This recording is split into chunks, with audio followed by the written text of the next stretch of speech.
Sorry communication language Hindi राखी है આપણે तो मंगलाचरण से प्रारंभ कर रहा हूँ।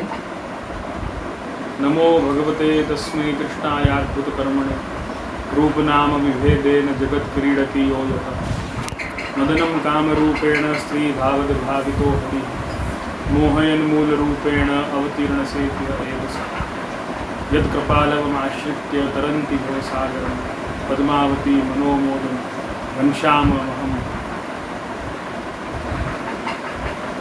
हरिराय वांग मुक्तावली के अंतर्गत हरिराय जी के द्वारा विविध विषयों पर कई ग्रंथ आपने रचना करी है और उसमें छोटे छोटे विषयों पर भी आपने कई ग्रंथ लिखे हैं। तो उसमें से बहुत ही एक सुंदर ग्रंथ ठाकुर जी की प्रेरणा से अपन ने लिया है इस सत्संग के अंतर्गत।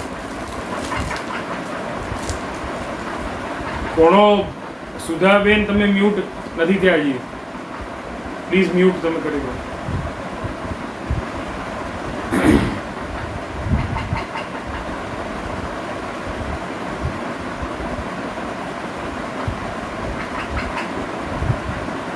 सब लोग अपना ऑडियो म्यूट है ना कर दीजिए।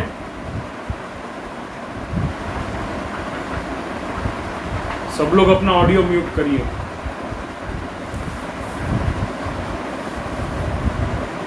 तो हरिराय जी के द्वारा रचित ये ग्रंथ है जिसका नाम है मद त्याग हेतु।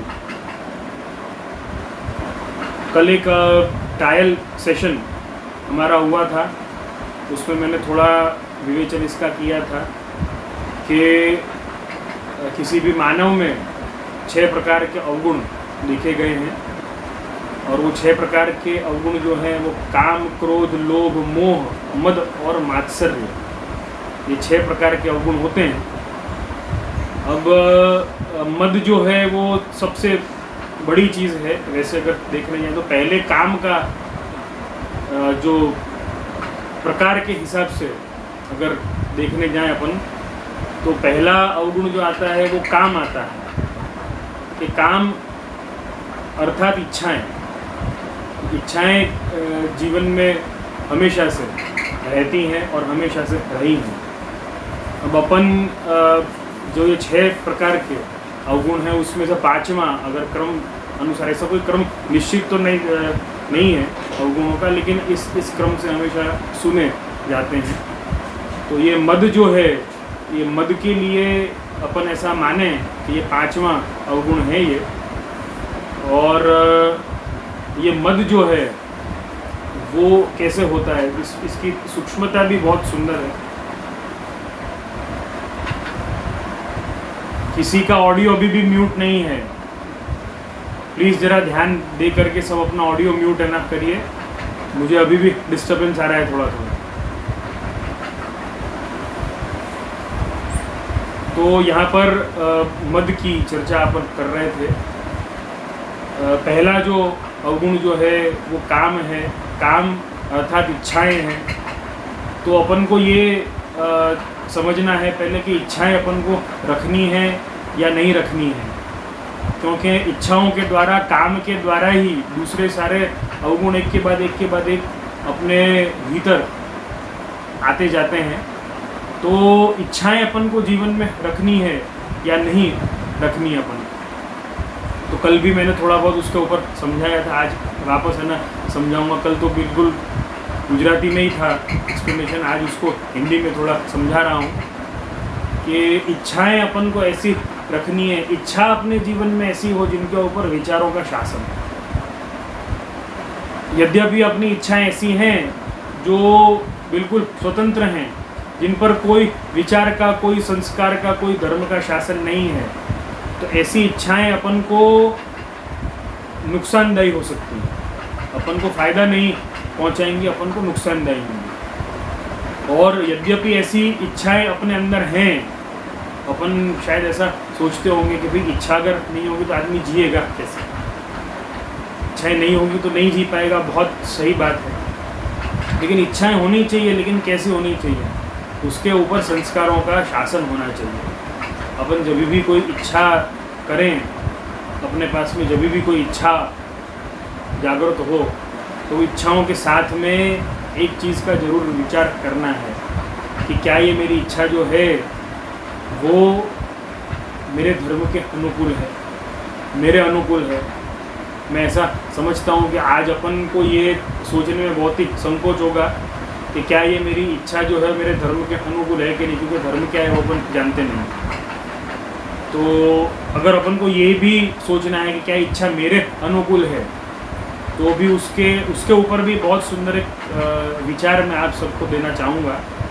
और वो ये है कि इच्छाओं के लिए जब अपन को ये विचार करना है कि मेरे अनुकूल है कि नहीं है, तो मैं जो है अपने आप का जो दायरा जो है वो बढ़ाना है। मैं मतलब केवल मेरे हित की बात अगर होगी तो वो तकलीफदायी होगी। इससे अच्छा ये है कि मैं का दायरा थोड़ा बढ़ाया जाए। किसी ने बहुत अच्छी बात है ना कही, और अपने शास्त्रों में बहुत प्रकार से सुभाषित प्राप्त अपन को होते हैं, जैसे कि वसुधैव कुटुंबकम, पूरी वसुधा जो है, ये पूरा जगत जो है, ये पूरी दुनिया जो है वो एक कुटुंब की तरह है। तो आदमी को केवल अपने बारे में विचार करना नहीं चाहिए, लेकिन आदमी को अपने से ज़्यादा जो है इस पूरे संसार का विचार करना चाहिए, इस पूरे जगत का विचार करना चाहिए, और इस पूरी वसुधा का विचार अपन को करना चाहिए।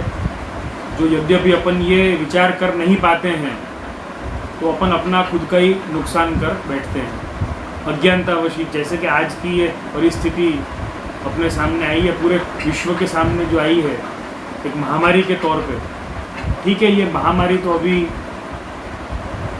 शारीरिक है, शरीर का रोग है, ठाकुर जी बचाएं इससे, सबको रक्षा करेंगे ठाकुर जी अपनी। लेकिन इससे भी बड़ी बात यह है कि ये महामारी आने का कारण क्या है? जब वसुधैव कुटुंबकम की भावना जब धीरे धीरे समाप्त होने लगती है। अभी में मेरे इस पर काफ़ी विचार चलते रहते हैं, और वो विचारों के अंतर्गत में यही है ना, सोचता रहता हूँ कि देखो कैसा सुंदर अपना सिद्धांत है सनातन धर्म का, अपना पुष्टि मार्ग का, जिसके अंतर्गत अपन को वसुधैव कुटुंबकम की पूरी वसुधा को, पूरे जगत को, पूरी दुनिया को अपन को एक परिवार के तौर पे, कुटुंब के तौर पे मानना है। लेकिन मानने का अर्थ ऐसा नहीं है कि अपन यहाँ वहाँ सब जगह अपन घूमते रहें। शायद मुझे लगता है इसीलिए, और मैं ऐसा समझता हूँ, सनातन हिंदू धर्म और खास करके पुष्टि भक्ति मार्ग में आज भी हम आचार्यों में, आज भी हम वल्लभ कुल में ऐसा प्रकार है कि यद्यपि हम अगर विदेश जाकर के भी आएंगे, तो आने के बाद में पुनः स्वदेश लौटने के बाद में एक दिन का व्रत, प्रायश्चित का संकल्प जो हमारे उपाध्याय, जो हमारे गौर, जो हमारे ब्राह्मण होते हैं मान्य किए हुए वल्लभ कुल के, उन वल्लभ कुल के उपाध्याय ब्राह्मण के द्वारा हमको प्रायश्चित का है ना संकल्प करवाया है ना जाता है। और उसके साथ साथ में ही जो है वो पंचगव्य का राशन किया जाता है, मतलब पंचगव्य लिया जाता है। और व्रत के पश्चात जनोई कंठी इत्यादि बदलने के बाद में और सेवा में प्रवेश है, तब तक सेवा में प्रवेश नहीं है। तो ये कितनी सुंदर भावना है। अभी कुछ वर्षों पहले तक मुझे ऐसा लगता है, मैं खुद ऐसा है ना समझता था कि अब प्रायश्चित की कोई आवश्यकता नहीं, क्योंकि सब जगह आ रहे हैं, जा रहे हैं। लेकिन अब मुझे ऐसा लगता है कि नहीं, अभी भी आवश्यकता तो है इसकी। जो अपने शास्त्रों ने और जो अपने पूर्वाचार्यों ने जिस परिपाटी को और जिस परंपरा को निभाया है और अपने लिए भी अनिवार्य किया है, वो कितना ज़रूरी है। क्योंकि कई वस्तुएं ऐसी होती है कि उसको ऑफिशियल नहीं किया जा सकता, नहीं तो इच्छाओं की आपूर्ति होती नहीं है, वो बढ़ती चली जाएगी। तो उसी के अंतर्गत जो है अपन अपने कोई नो ऑडियो पाछो ऑन થઈ ગયો છે, અનમ્યુટ થઈ ગયો છે.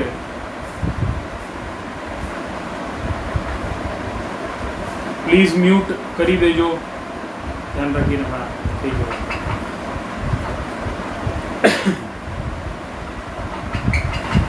तो काम इच्छाएं जो हैं जीवन में, उस पर विचारों का शासन है ना रखिए, संस्कारों का शासन रखिए, धर्म का शासन रखिए, बहुत ही ज़रूरी है. और संस्कारों को जीवन में आने के लिए आप जगह दीजिए, आप स्थान दीजिए, आप समय दीजिए. यद्यपि अगर वो समय अपन ने नहीं दिया है तो वो अपने लिए बहुत ही हानिकारक होगा. एक कहा ना कि भाई संस्कारों को अपने जीवन में आने के लिए अपन ने जगह कहाँ दी है, तो उसके ऊपर एक बहुत अच्छी एक कथा भी होती है प्राप्त. तो ऐसा कुछ है कि एक संत थे, तो वो संत एक बगीचा में जाते हैं, आम का बगीचा था. आम के बगीचे में जाते हैं और वहाँ पर है ना घूमते हैं. बहुत सुंदर बगीचा था और देखते हैं कि एक पेड़ के नीचे कुछ दो या तीन व्यक्ति जो हैं वो बंदरों को भगा रहे हैं. कभी कंकर मार के, पत्थर मार के, डंडा मार के बंदर आ रहे हैं बार बार और बंदरों को बार बार भगा रहे हैं. तो संत ने देखा कि ये जो लोग जो हैं वो भगा तो रहे हैं, वो तो ठीक है, लेकिन पेड़ पर एक भी आम तो है नहीं. तो उनको ज़रा कौतूहल हुआ, तो उन्होंने उन जो व्यक्ति थे उनको बुलाया कि भाई आपका कार्य तो बड़ा सराहनीय है, आप बहुत मेहनत है ना कर रहे हैं, लेकिन एक बात तो है ना बताइए आप कि ये आप बंदरों को है ना भगा रहे हैं, मेहनत इतनी है ना कर रहे हैं, लेकिन पेड़ पर आम तो अभी तक आए नहीं है.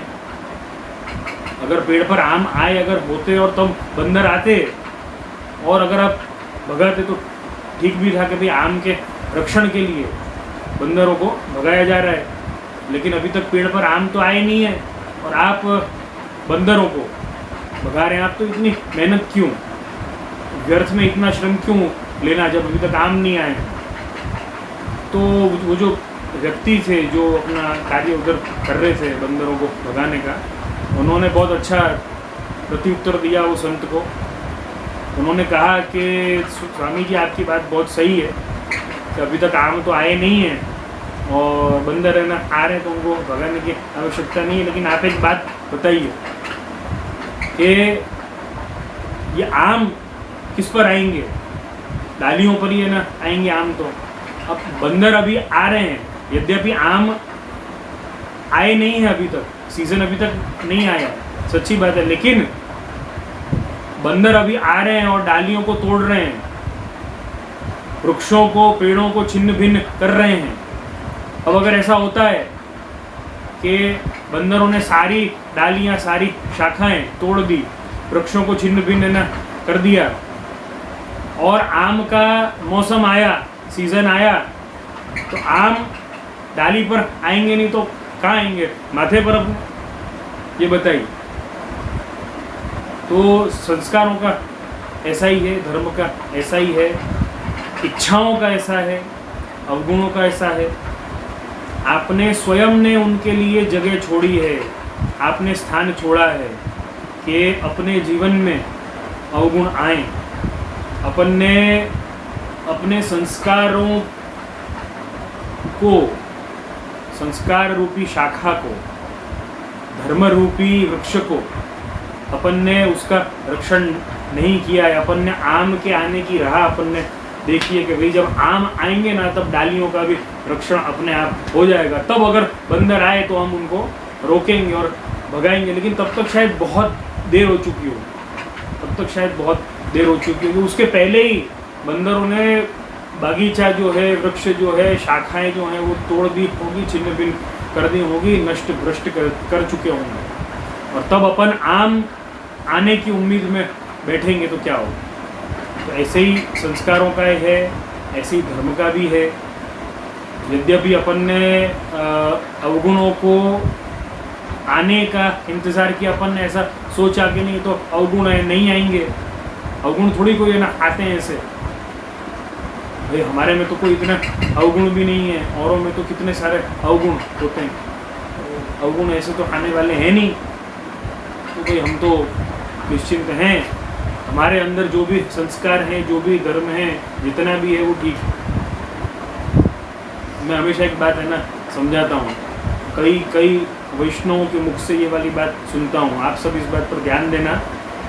कई वैष्णवों के मुख से मैं सुनता हूँ कि हमारे घर में, हमारे कुटुंब में या हम खुद अन्याश्रय नहीं करते, हम कहीं नहीं जाते, पुष्टि भक्ति मार्ग में महाप्रभु जी को छोड़ के और ठाकुर जी को छोड़ के हम कहीं भी जाते नहीं हैं, हम अन्याश्रय नहीं करते। लेकिन मेरा सवाल उन लोगों से खास है, आप सब इस बात पर ध्यान देना कि आप अन्याश्रय नहीं करते, बहुत अच्छी बात है, लेकिन क्या आप आश्रय करते हो? ये आप सवाल अपने आप से पूछो। अन्याश्रय तो नहीं किया, बहुत अच्छा किया, लेकिन क्या आश्रय किया? अगर आश्रय नहीं अगर किया है तो वो अन्याश्रय करना या नहीं करना वो एक समान होगा। अगर आपने आश्रय नहीं किया, अगर आपने दृढ़ आश्रय नहीं किया, महाप्रभु जी की एक आज्ञा को मानना वो अधूरा है। महाप्रभु जी की एक आज्ञा कि अन्याश्रय नहीं करना, अन्याश्रय का त्याग करो, वो अधूरा है। साथ में ये भी आज्ञा है कि आश्रय करो, दृढ़ आश्रय करो। महाप्रभु जी की ये आज्ञा है ना कि किसी अन्य देव को न मानना, तो नहीं मानते हो तो बहुत अच्छी बात है, लेकिन क्या अपने आराध्य को मानते हो? क्या अपने आराध्य की सेवा करते हो? अवैष्णव से कथा नहीं सुननी, गुरु के मुख से उपदेश लेना, ये दोनों अलग अलग बातें हैं। अपन ऐसा मानते हैं, बहुत से लोग ऐसा भी है ना मानते हैं कि हम तो अवैष्णव के मुख से कथा नहीं सुनते, लेकिन क्या गुरु के मुख से उपदेश सुनते हो? अगर किसी के मुख से कथा नहीं सुनते हो जो अवैष्णव है, वो तो बहुत अच्छी बात है, लेकिन साथ साथ में ये भी है कि अपने गुरु से उपदेश सुनना और उस उपदेश के अनुकूल सत्संग ना करना। सभी वैष्णवों से खास कहना है ना चाहूँगा कि ये अपना जो सत्संग है, ये सत्संग जो है वो श्री महाप्रभु जी, गोसाई जी, सप्ताचार्य मतलब 7 बालक अपने, पुरुषोत्तम जी, हृदय जी, जितने भी अपने संप्रदाय के पूर्वाचार्य हैं, विद्वान हैं और श्री महाप्रभु जी के सिद्धांत सम्मत हैं, उनके अनुसार ही अपना सत्संग ये हो रहा है। अगर इस वार्तालाप को या इस चर्चा को आप उपदेश के तौर पे, मैं एक पुष्टि भक्ति मार्ग के गुरु के स्थान पे हूँ और इसको उपदेश के तौर पर भी आप अगर लो तो बहुत अच्छी बात है वैसे तो, लेकिन इस उपदेश को भी, इस उपदेश के अनुकूल सत्संग है ना करना चाहिए। ये बहुत ही ध्यान देने वाली बात है, इसका हमेशा आप सब ध्यान है ना रखें। तो अन्याश्रय तो नहीं किया है, लेकिन क्या आश्रय अपन ने किया है? अवैष्णव के मुख से कथा नहीं सुनी है, लेकिन क्या गुरु के मुख से कभी उपदेश है ना सुना है? कभी अपने गुरु को जा करके पूछा है कि आप हमारे गुरु, आप हमको है ना समझाओ, आपसे ये बात है ना समझना चाहते हैं? अपन ने नहीं किया। उसके बाद में अपन अपनी इच्छाओं के साथ में जब आते हैं, प्लीज़ કોઈનો ઓડિયો અનમ્યુટ થઈ ગયો છે એને મ્યુટ કરો પ્લીઝ।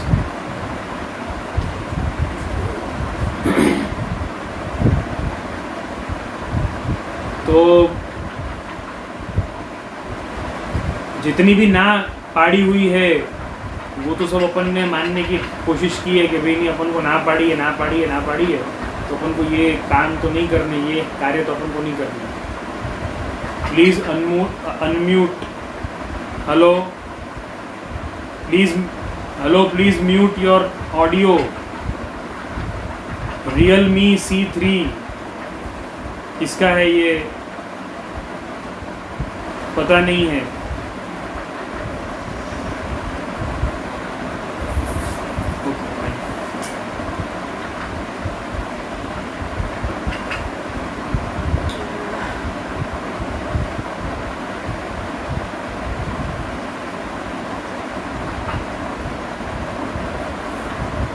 हेलो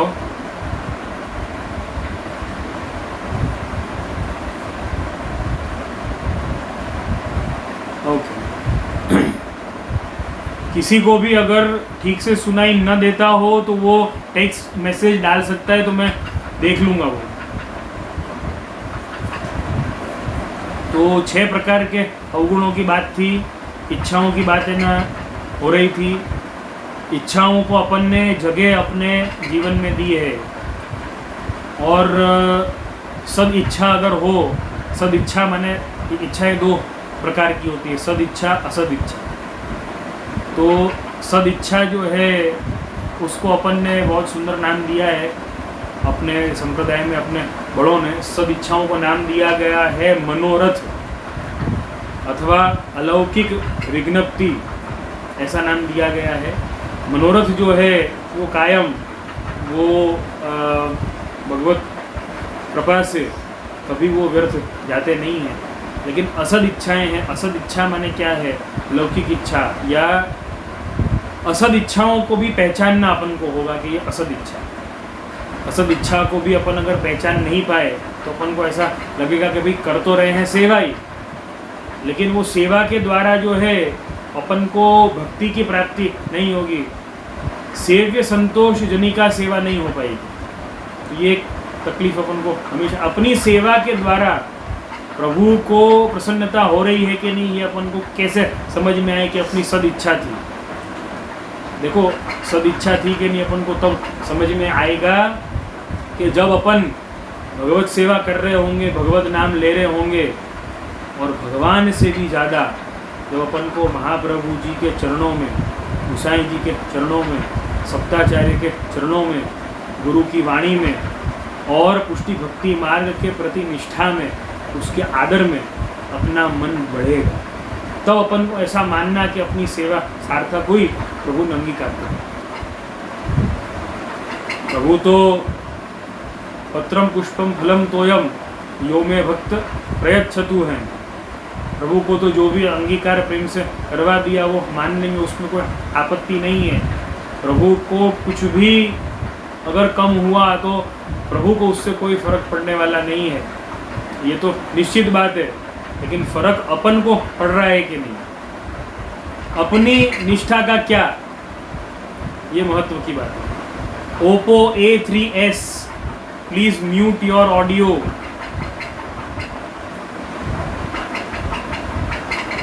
कौन છે આ ખબર નથી મને।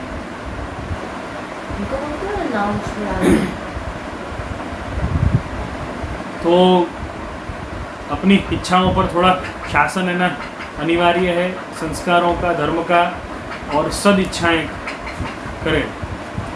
The host has the option to mute all, लेकिन कहीं मैं ही नहीं हो जाऊँ म्यूट, प्लीज। नहीं आप नहीं, कोमल प्लीज सी टू इट।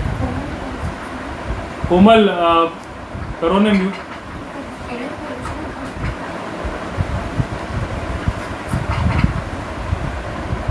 हाँ ईज ने म्यूट ऑल अगर थी तो ऊपर म्यूट થઈ જશે।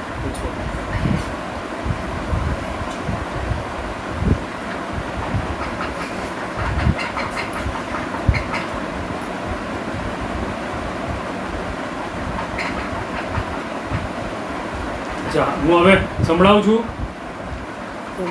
અનમ્યુટ કરું।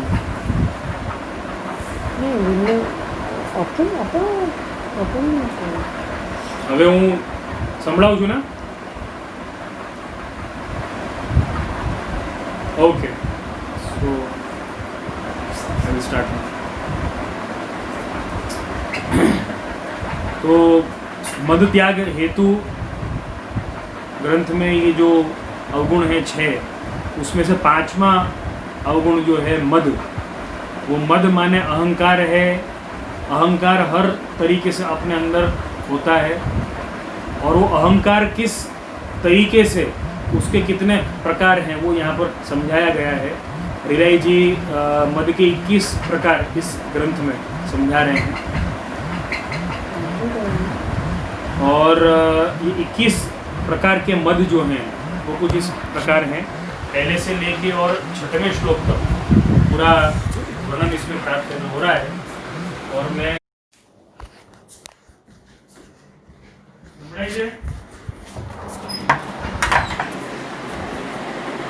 ओके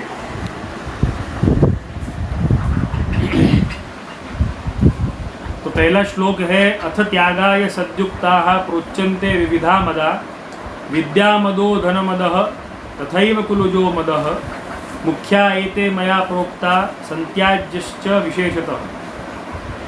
साधु पुरुषों में आ एनो भावार्थ અહીંયા લખેલો છે, सॉरी शब्दार्थ लखेलो है। साधु पुरुषों में रहने वाले अलग अलग प्रकार के मद होते हैं, उनका समझपूर्वक त्याग करना चाहिए। इसके लिए यहाँ कहा जाता है कि विद्यामद, धनमद एवं कुलीनता का मद, इन तीन मदों को मैं मुख्य मानता हूँ और विशेष करके इन तीनों मदों का त्याग करना चाहिए। अब यहाँ पहला सॉरी हिंदी, यहाँ पर पहले ही सद्युक्ता ऐसा समझाया गया है कि साधु पुरुषों में रहने वाले अलग अलग प्रकार के मद होते हैं। पहले तो साधु मतलब क्या वो अपन को समझना चाहिए कि साधु का अर्थ क्या है। साधु का बहुत सामान्य अर्थ ये है, अपन को ऐसा लगता है कि साधु माने वही है जो बाबा जी बन के बैठ गया हो, लेकिन ऐसा नहीं है। साधु का अर्थ ये है जो कोई पुरुषार्थ की साधना में लगा हुआ है। यद्यपि अपन भी साधु कहे जा सकते हैं, अगर भक्ति रूपी पुरुषार्थ की साधना में अपन लगे हुए हैं, अगर अपन सेवा कर रहे हैं तो अपन को भी साधु कहा जा सकता है। तो साधु पुरुषों में रहने वाले अलग अलग प्रकार के मद, सामान्य पुरुषों की तो बात ही नहीं है, उन लोगों में तो और मद होंगे अलग अलग प्रकार के। लेकिन साधु जो भक्ति करने वाले हैं, जो सेवा करने वाले हैं, जो पुष्टि मार्ग में आ चुके हैं, जो पुष्टि भक्ति मार्ग में दीक्षित हो चुके हैं, ब्रह्म संबंध जिनको प्राप्त हो चुका है, ऐसे भी वैष्णव जो हैं, अपन जो हैं, उनमें भी किस प्रकार के मद हो सकते हैं। और इसमें बहुत ही ध्यान देने वाली बात यह है, इसमें बिल्कुल ऐसा मानने की आवश्यकता नहीं है कि भगवदियों में किसी प्रकार का कोई मद नहीं होगा। जो अहर्निश अष्टयाम सेवा कर रहा है उसमें किसी प्रकार का कोई मद नहीं होगा, ये मानना ये बहुत बड़ी गलती है। क्योंकि हरिराय जी यहाँ पर बहुत ही निश्चित तौर पे किस प्रकार के मद साधु पुरुषों के लिए कह रहे हैं। और साधु का अर्थ यहाँ पर अपन लोगों को तो यही मानना चाहिए कि साधु माने कौन, जो भक्ति करने वाले हैं, जो वैष्णव हैं, उन लोगों की बात हो रही है। तो साधु पुरुषों में जितने प्रकार के मद हैं उनको समझ करके और त्याग करना चाहिए। त्याग कब होगा? त्याग तब होगा जब समझ होगी। बिना समझ के त्याग करने का कोई अर्थ नहीं। तो पहले उसको समझाए, तो पहले तीन प्रकार के मद को मुख्यत्व मान रहे हैं। तो वो कौन से प्रकार हैं? पहले तीन प्रकार कौन से हैं? तो पहला का है विद्यामद, धनमद और कुलीनता का मद। कल मैंने इन पर थोड़ा समझाया था, लेकिन आज मुझे इस पर मैंने कल रात्रि में भी और आज भी बहुत चिंतन किया इसके ऊपर। तो मुझे बहुत सुंदर सुंदर प्रेरणाएं हुई इस पर मुझे। तो पहले विद्या मद आता है, विद्या का मद। देखो, मद भी दो प्रकार के होते हैं, सद असद के प्रकार से होते हैं। लेकिन इसको मैंने और भी जरा व्यवस्थित किया है कि सद जो मद है, सद माने क्या? अच्छे प्रकार का मद नहीं होना चाहिए, ऐसा नहीं है। आप सभी इस पर ध्यान दें कि मद नहीं होना चाहिए। अगर मद नहीं होगा न तो आप जीवन जी नहीं सकेंगे। अपने आप पे अहम नहीं है, लेकिन अपने आप पे दासो हम तो है। कल भी मैंने इस बात को समझाया। अपने आप पर अहम मत रखो, लेकिन अपने आप को दासो हम तो मानो। और श्री महाप्रभु जी भी इस बात को स्वीकारते हैं कि अगर दासो हम नहीं होगा तो लीला ही नहीं होगी। अगर अपने आप को मान लोगे कि मैं सब कुछ हूँ, अगर अपने आप को मान लिया कि अहम ब्रह्मास्मि, मैं ब्रह्म हूँ, तो प्रभु की सेवा नहीं है ना कर पाओगे। प्रभु अपने साथ में ना लीला नहीं है ना कर पाएंगे। वापस देखने वाली बात यह है कि अगर अपने आप को ब्रह्म में ना मान लिया तो सबसे बड़ी तकलीफ है ना कब आएगी मालूम है? सबसे बड़ी तकलीफ तब आएगी कि जब, तो कहा ना, सच्चिदानंद रूपाय विश्वोत्पत्त्यादि हेतवे। भागवत जी में वर्णन आता है ठाकुर जी के स्वरूप का कि आप तो सच्चिदानंद हैं। तो सच्चिदानंद कैसे हैं? सतचित और आनंद युक्त हैं। सत और चित जो है, सदंश और चिदंश जो है वो तो जीव में है, जड़ और जीव दोनों में है, लेकिन आनंद नहीं है। आनंद का तिरोधान हो गया है, तो आनंद लेकर जो बैठा है वो आनंद स्वरूप जो है वो प्रभु है। तो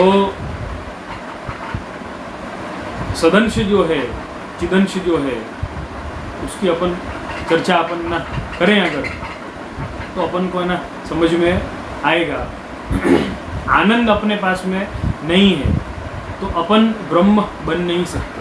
ब्रह्म तो है, अपन आनंद के लिए ही उसकी शरण में जा रहे हैं, क्योंकि आनंद का तिरोधान उसने लीला पूर्वक अपने में कर दिया है। अपने में सब कुछ दिया है, सदंश दिया है, चिदंश दिया है, लेकिन आनंदांश अपन को नहीं दिया है। आनंद का कुछ भाग अपन को देता है वो, और वो यद्यपि उस आनंदांश को लुप्त भी करता है। वो आनंदांश का अधिष्ठाता वो स्वयं है, ये निश्चित बात है। तो उस आनंद की खोज में, उस आनंद के लिए अपन उसकी शरण में जाते हैं, उसकी शरण में अपन हैं। और यहाँ पर बहुत ही सुंदर एक और एक बात है, तो मैंने समझाया कि अपन को सद मद और असद मद की जो मैंने बात कही, तो उसके लिए मैंने दो बहुत सरलतम शब्द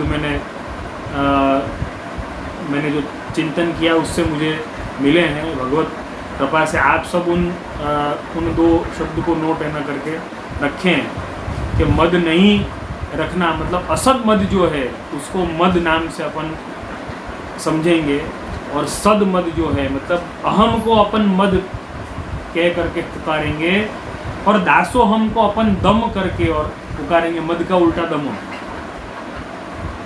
આપણે કહીએ ને કે આપણામાં મદ ના હોવું જોઈએ, પણ દમ તો હોવો જોઈએ। દમ અગર ના હોય તો આપણે ચાલી ન શકીએ, तो दम तो हो जो दम तो होना चाहिए, मद नहीं होना चाहिए लेकिन दम होना चाहिए। तो दम क्या है? दम जो है वो शरणागति है, दासो हम बनना वो दम है।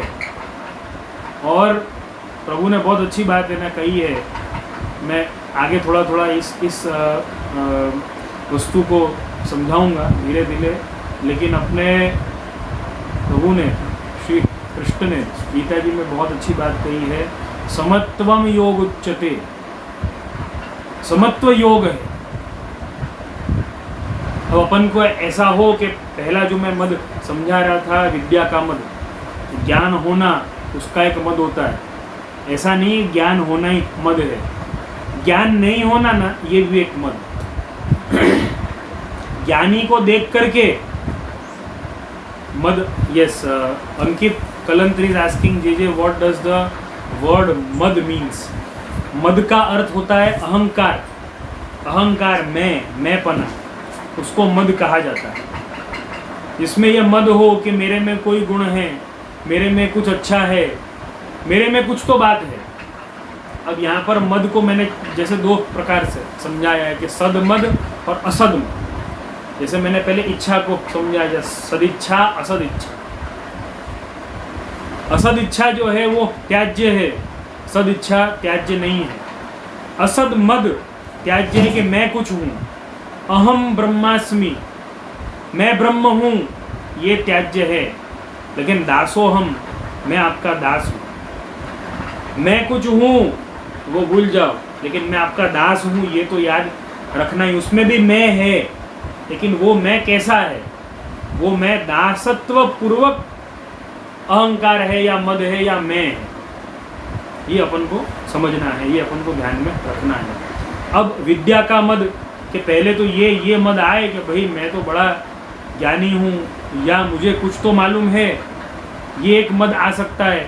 और दूसरा मद ये भी आ सकता है कि अच्छा हो, मुझे कुछ है ना मालूम ही नहीं, अपन को कोई मगजमारी नहीं, अपन को कोई बाधा कुछ नहीं, अच्छा हो मुझे कुछ। ये दोनों ही मद जो हैं वो त्याज्य हैं।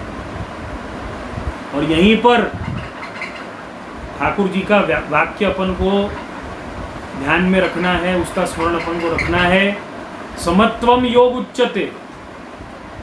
आपको समत्व रखना है।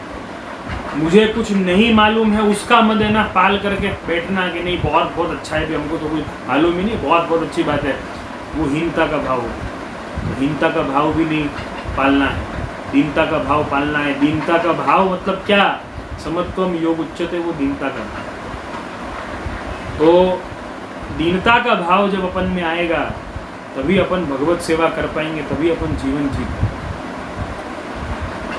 दीनता को भी मैं अलग अलग ढंग से जो अपना आगे जैसे जैसे क्रम है ना चलेगा उसको मैं समझाऊंगा निश्चित तौर पे।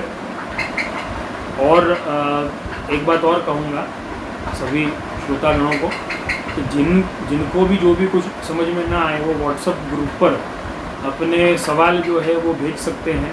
तो उसके अनुसार में मैं अगले दिन का जो वक्तव्य जो होगा, वचनामृत जो होगा, उसकी तैयारी में वो प्रश्न के अनुसार भी करूँगा ताकि सबको न्याय है ना मिल सके और सब अपने अपने मन का समाधान कर सके। तो धीरे धीरे इन बातों को है ना समझाऊंगा। तो पहला विद्या का मद है ना, कहा विद्या का मद बहुत ज़्यादा ज्ञान हो जाना, बहुत ज़्यादा ज्ञानी बन जाना, और बिल्कुल भी अज्ञानी या मूर्ख ही है ना बने रहना, ये दोनों ही बातों के लिए विरोध है। ये दोनों ही चीज़ें नहीं होनी चाहिए कि भाई हमको तो कुछ है ना मालूम ही नहीं। समत्वम योग उच्चते, अगर आप में कुछ मालूम नहीं हो करके भी समत्व का भाव है। समत्व का भाव क्या? प्रभु जो अपने साथ में लीला कर रहे हैं उसका स्वीकार है आप में भक्ति है, आप में सेवा है, आपको ये इच्छा होती है, आपके अंतर मन में ये मनोरथ है कि नहीं प्रभु के सन्मुख होना है, प्रभु हमारे सब कुछ हैं, हमारे गुरु जो हैं, हमारे वल्लभ जो हैं, हमारे श्री महाप्रभु जी जो हैं, उनकी आज्ञानुसार हमको जीवन है ना जीना है। तो ये समत्व है।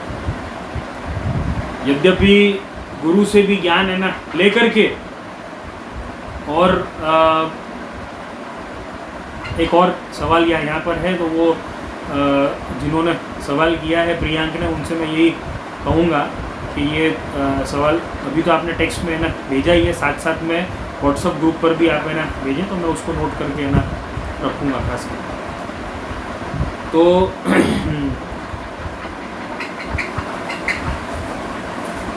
विद्या मद की चर्चा हो रही थी अपने, तो समत्व का भाव अपन को लेकर के आना है।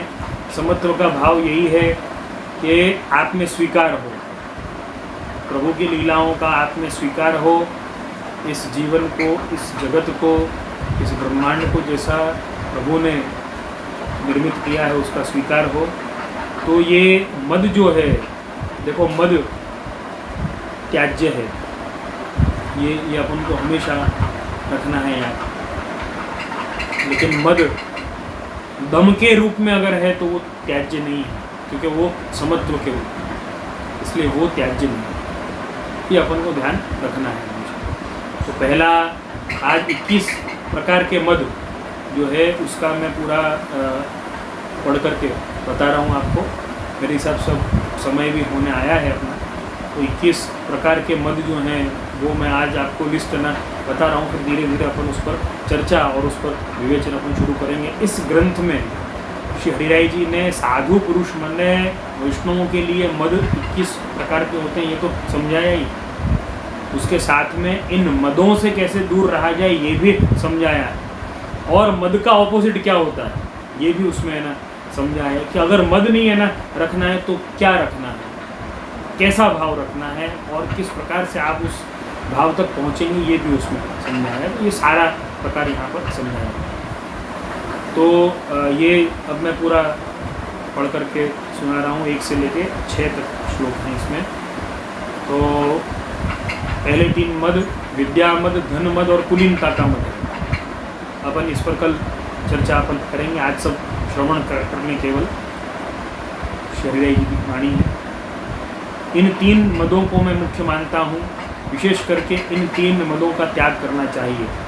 अब दूसरे श्लोक से 6वें श्लोक तक का संस्कृत में मैं पाठ कर रहा हूँ, फिर उसका अर्थ बताऊँगा। यौवनीय पुरुषजो वाचालत्व कृतोपि च रूपजः शीलजश्चैव लोकसम्मानजोऽपि वा व्यावृत्ति कौशलयुतस्तथा स्वजनपोषजः दात्रता विहितः शत्रुनिग्रहादपि जायते शांतानिकस्तथा पुत्र भार्याद्य अनुश्रुते हिरिह ज्ञानाभिमानः सर्वत्र तथा भजनतोपि हि राजसम्मानजो नित्यं वृद्धानुमतिजोऽपि वा शयन आहार संजातो वैराग्य जनितोऽपि वा एवं विधा मदास्तेषां निवृत्तिर अधुनोच्यते।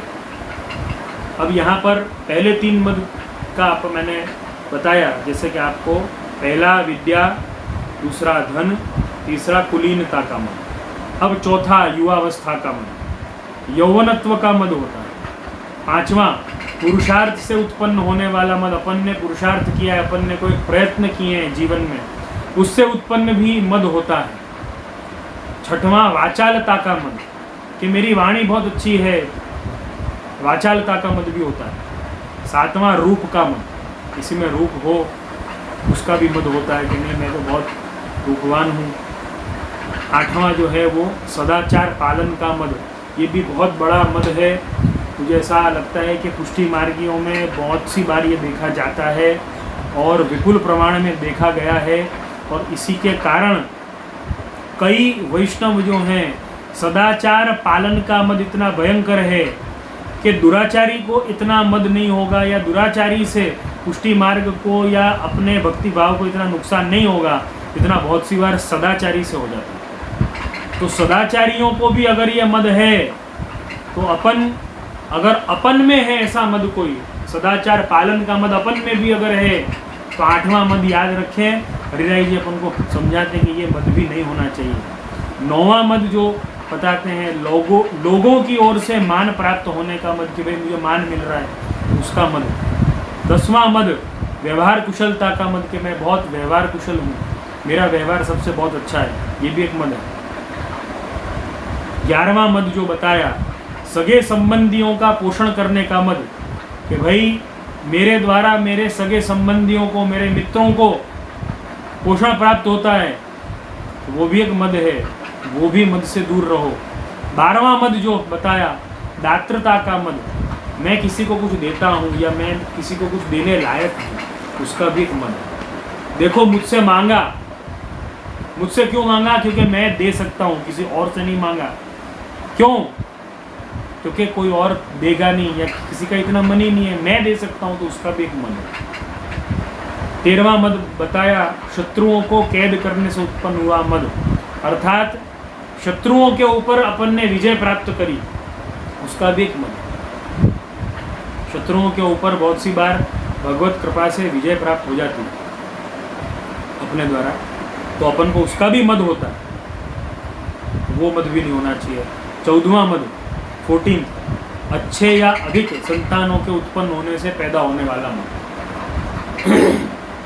अपनी संतान जो है, अपना कुटुंब जो है, या अपन ऐसा माने कि जिनसे अपना मोह है, वो उनके द्वारा बहुत सी बार वो जीवन में बहुत कामयाब होते हैं, उनको जीवन में बहुत बड़े बड़े सक्सेस प्राप्त होते हैं और वो अच्छे निकल जाते हैं, तो उनके द्वारा भी उनको इतनी अधिक सक्सेस, उनको इतनी अधिक कामयाबी प्राप्त, उससे भी मद उत्पन्न होता है, तो वो मद भी नहीं होना चाहिए। 15वां मद यहाँ पर बताया पुत्र स्त्री इत्यादि अपने वश में हैं, उससे भी मद होता है।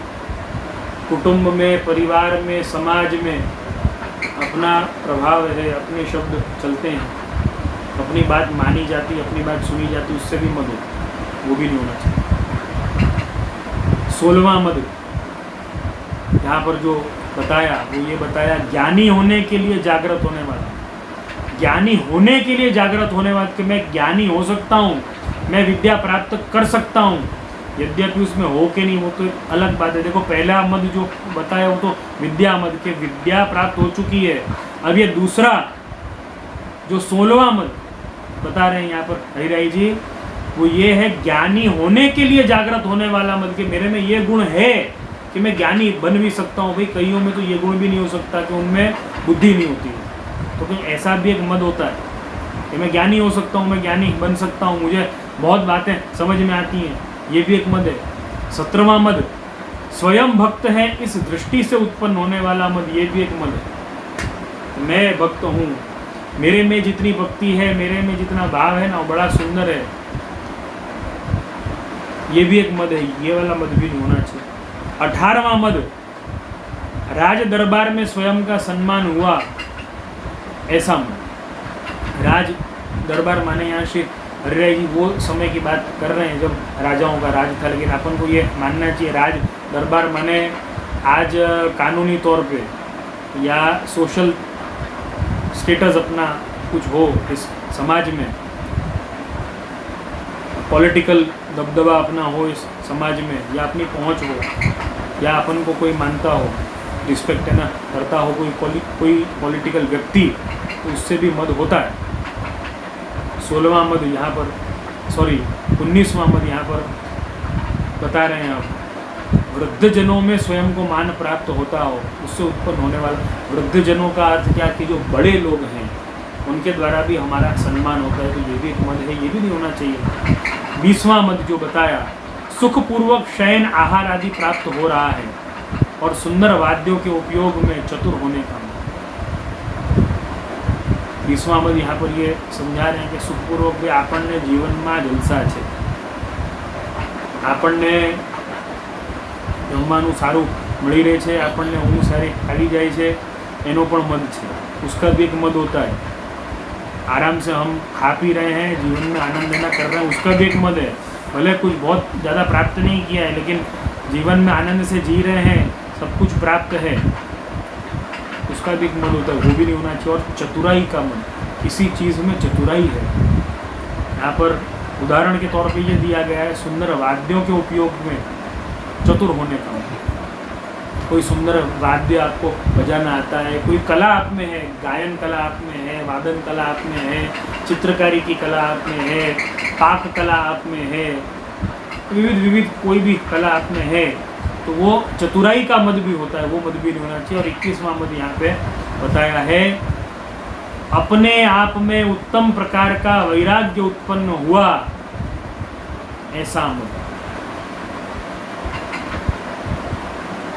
अब ये समझाया कि 20 प्रकार के मद बहुत सी बार ऐसा होगा कि अपन को औरों में दिखेंगे कि देखो इसमें ये मद है, उसमें वो मद है, उसमें ये मद है। देखो हरिराय जी कितनी बड़ी लिस्ट है, उसमें कोई ना कोई मद तो हर किसी में अपन को दिखने वाला है। तो यहाँ पर ये समझाया कि भाई 21वां मद तो अपने आप में ये ना देख लो, उत्तम प्रकार का वैराग्य किसमें, तो क्या मुझ में।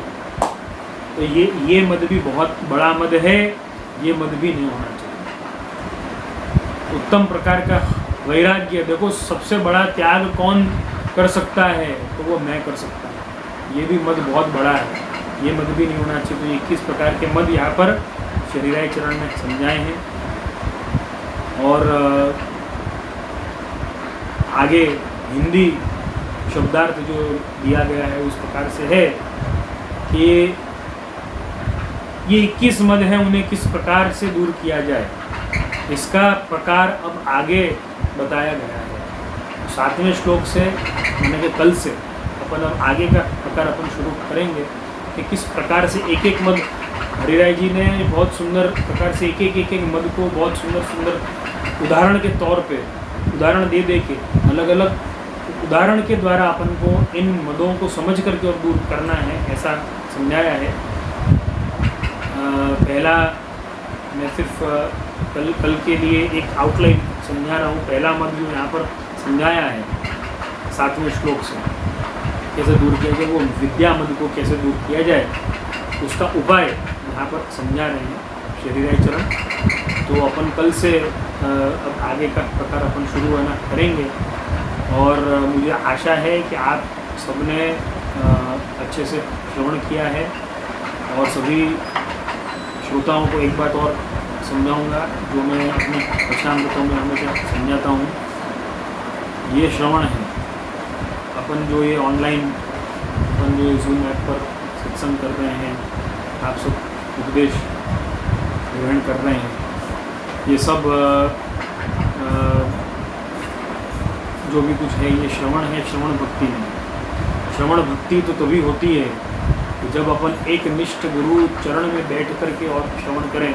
किसी को भी ये मानना नहीं चाहिए कि हमने ऑनलाइन सुन लिया, हमने गुरु के उपदेश प्राप्त कर लिए तो वो बस हो गया।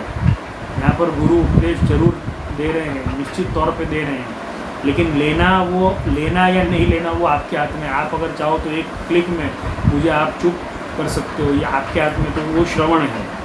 श्रवण भक्ति तब है जब आप एक निष्ठ बन के आप अन्य असद भावों को, असद कामनाओं को, असद इच्छाओं को छोड़ करके और सद इच्छा लेकर के, सद इच्छा क्या, भगवान मनोरथ लेकर के, भक्ति का मनोरथ लेकर के और गुरु चरणों में बैठ करके, और जब आप सुनोगे तब वो श्रवण भक्ति होगी। मतलब कहने का तात्पर्य यही है कि श्रवण भक्ति तो तभी है कि जब अपन सब कुछ छोड़ करके, कहा ना कि श्रवण भक्ति सबसे उत्तम कौन की, तो कि राजा परीक्षित की सबसे उत्तम।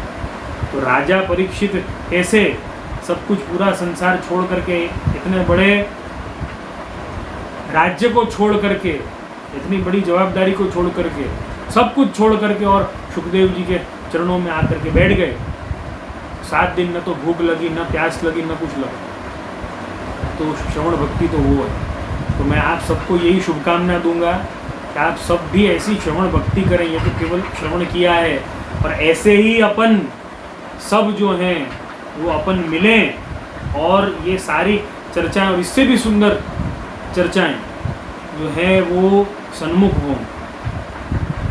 वही श्रवण भक्ति है। और आप सबसे यही मैं आग्रह ना करूँगा कि आपके घर में, आपके देश में, आपके शहर में श्रवण भक्ति का, उपदेश का, गुरु उपदेश का आप ऐसे आयोजनों को अपन को करना चाहिए, रखना चाहिए। ऐसा आयोजन करना चाहिए। गुणगान का महोत्सव करना, ये एकादश स्कंध में श्री महाप्रभु जी की आज्ञा है। गुणगान का उत्सव करना, प्रभु के गुणगान के उत्सव करते रहने, ये ऐसी एकादश स्कंध में उद्धव जी के प्रति श्री ठाकुर जी की आज्ञा अपन को प्राप्त है। तो श्रवण भक्ति केवल ऑनलाइन सुन करके और निश्चित होकर के बैठ जाने से श्रवण भक्ति प्राप्त नहीं होगी। श्रवण तो हो जाएगा, सुन तो लोगे, लेकिन इससे भक्ति कब प्राप्त होगी? तब दीनतापूर्वक गुरु के सन्मुख में बैठ करके और सुना जाए, तभी श्रवण भक्ति प्राप्त होती है। आज अपन ने 21 प्रकार के मद श्री हरिराय जी की आज्ञा अनुसार जैसा वर्णन अपन को प्राप्त होता है अपन ने किया है। और सभी को ये शुभकामनाएं दूंगा। सर्वे भवन्तु सुखिनः, सर्वे सन्तु निरामया, ये शुभकामना सभी को ना दूंगा। सब अपने अपने घर में गृह स्थित्वा स्वधर्मतः का पालन है ना करें, और सब खूब भगवत सेवा का आनंद अपने घर में लें। और ये श्रवण का भी आनंद आप सब प्राप्त है ना करें रोज़। वैष्णवों को शुभाशीष है ना दूंगा, और सभी श्रोतागण जो हैं उनको शुभकामनाएं ना दूंगा। कल अपन वापस से यही शाम को 6 बजे अपन वापस है ना मिलेंगे। आगे का क्रम अपन है ना शुरू करेंगे। और जिनको कोई भी प्रश्न हो, जिनको कोई भी शंका हो, वो व्हाट्सएप ग्रुप में उनके जो प्रश्न जो हैं, उनके जिज्ञासा जो भी कुछ हैं, वो व्हाट्सएप ग्रुप में प्रकट कर सकते हैं। तो कल उसी अनुसार, उसी प्रश्न के अनुसार उस पर चिंतन है ना करके और उसके प्रति उत्तर के साथ ही अपन आगे का क्रम भी शुरू करेंगे। तो अब आश्रय के पद के साथ में अपन विराम है ना करेंगे।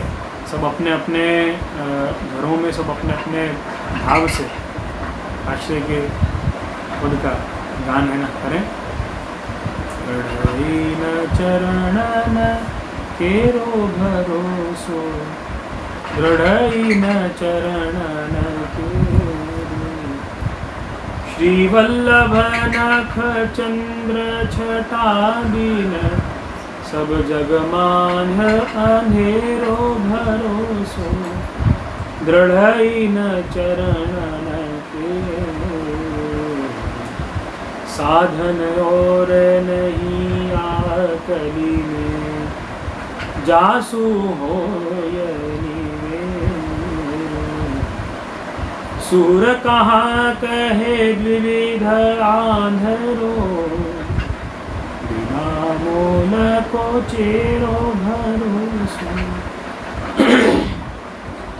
दृढ़ इन चरणन केरो दृढ़ इन चरणन केरो भरोसो दृढ़ इन चरणन बोल श्री मदन मोहन लाल प्यारे की जय। श्याम सुंदर श्री अम्मे महारानी की जय। श्री गिरिराज धरण की जय। श्री वल्लभाधीश की जय। श्री गुसाई जी परम दयाल की जय। श्री घनश्याम जी परम दयाल की जय। अपने अपने गुरुदेव की जय। सभी श्रोतागण को